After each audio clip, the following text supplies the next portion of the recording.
Basically, we define type 2 diabetes mellitus, or we diagnose when the blood sugar level at the fasting state is more than 126 mg per dl, 2 hours after your food, that is lunch or dinner, that is postprandial more than 140 mg per dl, and any random blood sugar level more than 200 mg per dl. Usually, the blood sugar level should be checked twice to call it as diagnosis for the diabetes. Also, there is a blood test called as glycated hemoglobin, that is last 3 months of average blood sugar level. It should be more than 6.5 to call it as diabetes. Now, why diabetes is important to know? Because it's going to develop certain different types of complications over the period of the time. Basically, these complications can be divided into different types for our sake of convenience to understand. Some complications develop over a short period of time. These are called as acute complications, while some develop over the period of time. These are called as chronic complications. Short period of time, usually the complications can be named as hypoglycemia. This means your blood sugar level falling less than 70, which is dangerous for the brain. And this is called as hypoglycemia. There is also a complication which over the period of hours and short duration of complication is diabetic ketoacidosis. This is actually commoner in case of children rather than in adults, but let us also know about that also. In case of adults, it is little more commoner, which is a variation of diabetic ketoacidosis. What we can say is diabetic hyperglycemic non-ketotic coma. That is, the ketones are less as compared to ketoacidosis, but overall the symptoms of both are same. They will present with abdominal pain, very high blood sugar levels, vomiting and dehydration. These are few of the complications which develop over a short period of time. There are some complications which develop over a period of years, which are called as chronic complications. These can be divided into further 2 types, that complications involving the smaller blood vessels and the complications which involve the larger blood vessels. The smaller blood vessel involving complications usually are mainly 3.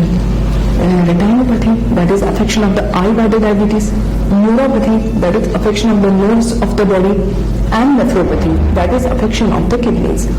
Now, going to the major blood vessel involvement is involved the 3 important organs. One is our brain, the other is our heart, and the third one is the peripheral big vessels. So, when there is involvement of the blood vessels of the brain, there will be choke up because of the diabetes and cholesterol, these things. So, patient develops with stroke. With the heart, obviously, patient develops with acute ischemic heart disease, that is in short heart attacks. And the peripheral affection can give rise to peripheral vascular diseases, arterial diseases, ulcers.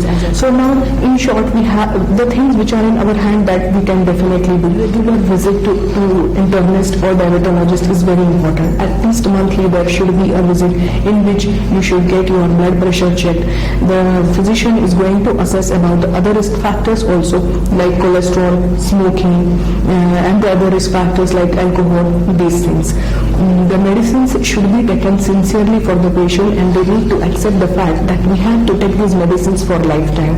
In next visit in the hospital, he is going to assess whether this dose is okay, whether we should decrease or increase, whether we need to do other blood tests, etc. Coming to the blood test, it is very important to see every 3 monthly your average blood sugar level of last 3 months. That is called as HbA1c. Also, renal function test, that is your kidney function test, creatinine, calcium, phosphorus, vitamin D, 24-hour urine collection or 24-hour urine microglobulin. These tests also important is the assessment of glomerular filtration rate, which decides about the kidney function. Coming to the diet part, definitely extra source of calories in the form of sugar in the tea and coffee we need to avoid. Direct intake of the sugar, sweeteners they help to have the bridge in between the acceptance of the fact that one day we have to stop with all these things. Up till that, you can use the sweeteners as the bridge to go forward. You have to avoid the very sweet fruits like mangoes, bananas, dates and grapes. You can go for the other fruits, limited amount like 100 to 150 grams per day. Also, the amount of carbohydrates which we eat like rice and rotis, that should be decreased in amount significantly. However, you don't remain to be empty stomach. You can fill your stomach with the healthy options like chicken breast. You can have the help of fish, these things. Also the salads and soup, green leafy vegetables, fruits, they are going to provide the essential vitamins and minerals. Daily 1 glass of milk is important source for the calcium, vitamin D and many other multivitamins. Avoidance of the factors of red meat like mutton, beef, pork, fried products, oily products, these things we need to reduce. The intake of salt should be less than 6 grams per day, especially the pickles, papad, these canned foods, chips, they have more salt content, we should avoid them. At the same time, the factors are other in our hand like smoking cessation, alcohol cessation are very important.